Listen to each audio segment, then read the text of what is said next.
Ahojte študentici, vitajte opäť pri ďalšom videu. V dnešnom videu sa spoločne pozrieme na život a tvorbu muža, ktorý sa navždy zapísal do dejín slovenskej literatúry. Bol nielen básnikom s veľkým srdcom, ale aj mysliteľom, ktorý dokázal premeniť svoje pocity a myšlienky na nádherné verše. Jeho diela nás dodnes učia, inšpirujú a priblížia nám krásu slovenčiny.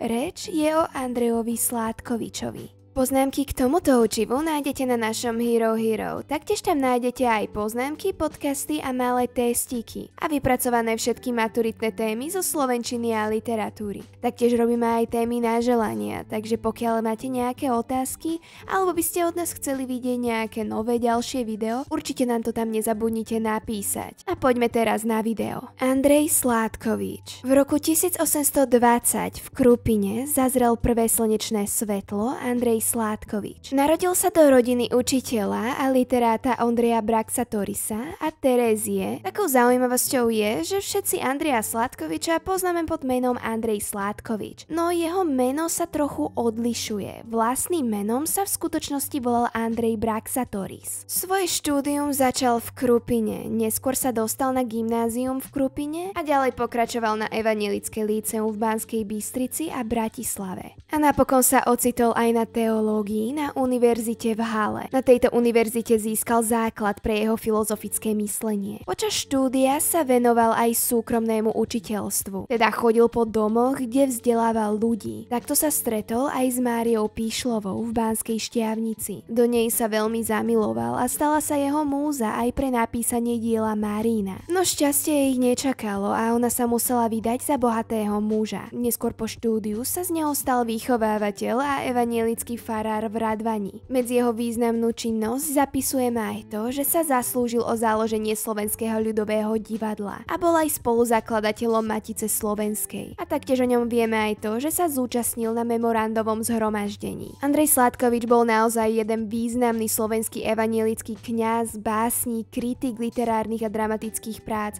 Taktiež bol aj publicista a prekladateľ. Vďaka tomu, že je takto významný, je po ňom pomenované aj gymnázium v Banskej Bystrici aj v Krupine. Dokonca v Krupine je po ňom pomenované aj múzeum, ulica a park. V roku 1868 vážne ochorel na vodnatielku a bohužiaľ sa už nikdy nevyliečil. A 20. apríla v roku 1872 zomrel v Radvani nad Hronom. Dožil sa pekných 52 rokov. Tvorba Andreja Sládkoviča. Prvé básne prezentuje v almanachu Nitra a čo vieme, bolo aj to, že sa inšpiroval najmä životom, láskou, osobnými konfliktami. Teda on sa pozeral na svoj život a bral z neho námety na svoje ďalšie práce. Taktiež na neho vplýval aj Ľudovít Štúr, keďže vieme, že Andrej Sládkovič bol taktiež jeden z najvýznamnejších štúrovcov. Možno ste už počuli názov Sládkovičova strofa. No a ak sa pýtate, či to so Sládkovičom nejako súvisí, tak odpoveď je áno. Najdôležitejšie, čo treba vedieť, čo je to strofa. Strofa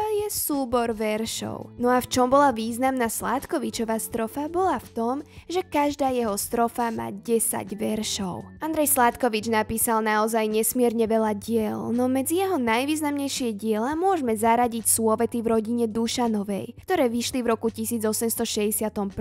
Tento zaujímavý názov Súvety, ono to v podstate znamená porada starších. Súvety bolo také príležitostné slovo a nachádzajú sa tu rozhovory s poéziou a fantáziou. Taktiež je autorom aj veľmi významného diela Detvan a aj Márína, čo je básnická skladba, na ktorú sa ideme hneď pozrieť. Dielo Márína. Márína vyšla v roku 1846 a bola to reflexívna básnická skladba a medzi literárny druh ju zaraďujeme medzi ľúbosnú lyriku. Zaujímavosťou je aj to, že to je najdlhšia ľúbosná báseň. No a na to, ako je veľmi významná a populárna v dnešnej dobe, tak Andrej Sládkovič mal veľmi veľký problém s jej uverejnením. A to vieme veľmi rýchlo pochopiť vďaka dobe, v ktorej sa nachádzal. My vieme, že Andrej Sládkovič bol štúrovec a kto na neho veľmi vplýval, bol Ľudovít Štúr. No a Ľudovít Štúr po prečítaní tejto básne mal naozaj veľmi veľký problém s touto básňou. Musíme si uvedomiť, čoho bol zástanca Ľudovít Štúr. Ľudovít Štúr Štúr ospevoval celú dobu našu vlásť, národ, a ako treba bojovať za náš národ a ako treba mať národ na prvom mieste. No a čo spravil Andrej Sládkovič? Na prvé miesto nedal národ, vlásť, ale dal tam ženu. A celá báseň nemala iba vlasteneckú tematiku, ale mala najmä ľúbostnú. Vďaka týmto problémom, ktorý Štúr mal, Sládkovič dokázal vytvoriť syntézu. Dokázal spojiť lásku k žene a vlasti. Čom bolo ešte významné toto dielo, bolo aj to, že to je prvé umelecké dielo vydané v štúrovskom jazyku. Sládkovič dokázal predviesť štúrovský jazyk naozaj briliantne. Predviedol jeho tvorivý potenciál spisovného jazyka. Námet, prečo vôbec vzniklo toto dielo, bola najmä Márína, čo bola jeho múza.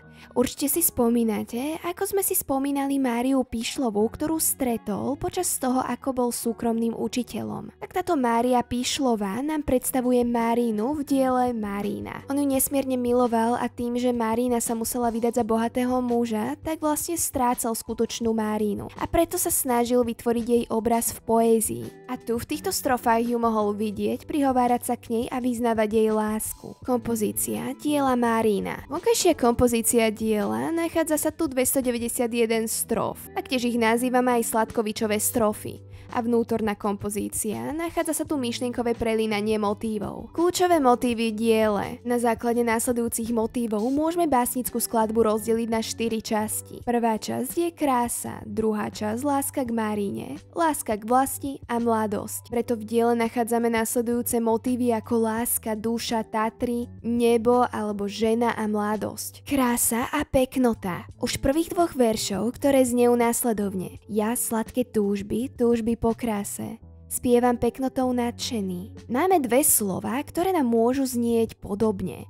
A to je krása a peknota. No je vôbec medzi nimi nejaký rozdiel a prečo autor použil dve iné slová, keby to znamenalo to isté? Rozdiel medzi nimi je, a to docela dosť veľký a podstatný. Krása nám predstavuje nejaký estetický význam. Niečo, čo je pekné, môžeme povedať, že to je ale naozaj krásne, keď sa nám niečo naozaj veľmi páči. Taktiež to môže mať aj filozofický význam, čo znamená nejaká hodnota človeka. No peknota na druhú stranu nám predstavuje zamilovanosť. Takže to, že spieva peknotou nadšený, spieva zamilovanosťou.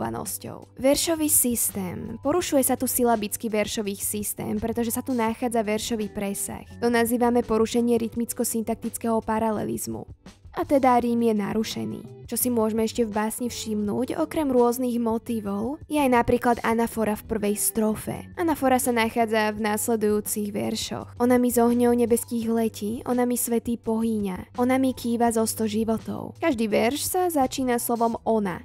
Ona. Takže tu nachádzame anaforu. No hneď na to pokračuje. No centrom, živom nebom jednotou, krás mojich, moja Márína. Tu sa nachádza básnické zvolanie. Čo ešte dobre za zmienenie je určite aj 41.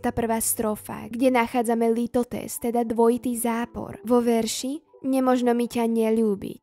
Dvojitý zápor je v tom, že nemožno a neľúbiť. Obidve slová sú v zápore. A to voláme litotes. Rozdiel medzi dielom Slávy Dcéra a Márína. Dôležité na zmienenie je určite aj rozdiel medzi týmito dvomi dielami. Čo majú spoločné je to, že v oboch dielach sa nachádza nejaká žena. A autori im tam obom vyjadrujú lásku. Tieto ženy oba pokladajú za prototypmi. No aký podstatný rozdiel je medzi nimi? A v čom sa dievčatá odlišujú? V diele Slávy Dcéra od Jána Kolára sa nachádza Mína, ktorú predstavuje Frederika Šmitová. V diele Slávy Dcéra je Mína ako sprievodkyňa. Zatiaľ čo Márína v diele Márína predstavuje centrum života. No najdôležitejší rozdiel medzi nimi je to, že v diele Slávy Dcéra rovnomerne Ján Kolár rozdelil svoju lásku k žene a k vlasti. Zatiaľ čo Andrej Sládkovič dal na prvé miesto ženu. Ako si aj dobre pamätáte, tak to bol naozaj veľkým problémom pre Ľudovíta Štúra, ktorý mal problém s publikovaním tohto diela. A dostali sme sa na koniec celého tohto videa. Pokiaľ máte ešte nejaké ďalšie otázky alebo by ste sa chceli otestovať, tak testík nájdete na našom Hero Hero. Taktiež tam nájdete aj poznámky k tomuto učivu a ďalšie vypracované maturitné témy zo slovenčiny a literatúry. Tak určite sa choďte na to pozrieť a to by bolo zatiaľ od nás úplne všetko. Nezabudnite nás podporiť lajkom a odberom a keď máte ešte nejaké otázky, spýtajte sa ich v komentároch. Tak zatiaľ sa majte a ahojte.